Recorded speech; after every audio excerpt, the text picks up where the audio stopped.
Siapakah orang miskin itu? Mengikut sebahagian orang, orang miskin adalah orang yang tak punya harta. Orang miskin adalah orang yang punya harta tapi tak cukup. Orang miskin adalah orang yang dia perlu kepada material untuk keperluan kesehariannya. Mungkin itu penafsirannya. Orang miskin, orang yang meminta-minta. Mungkin itu sebahagian penafsirannya. Namun Nabi memberikan definisi kepada terminologi miskin. Siapakah orang miskin itu? Menurut baginda Rasulullah, laisal miskin, bukanlah orang miskin, adalah orang yang berkeliling meminta-minta. Yang kita nampak orang berkeliling meminta-minta, baik di tepi jalan atau minta dimanapun juga, bukan itu orang miskin. Mereka zahirnya miskin. Ya, dari segi zahirnya ya.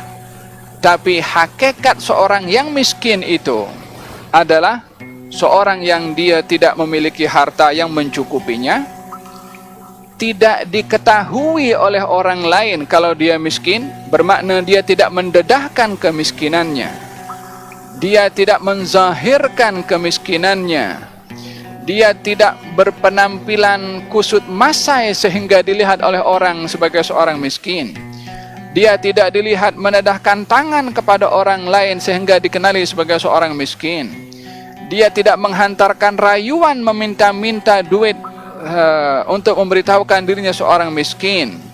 Tidak, justru seorang miskin orang yang tidak dikenali kalau dia miskin. Maksudnya menjaga marwahnya daripada meminta-minta kepada orang lain.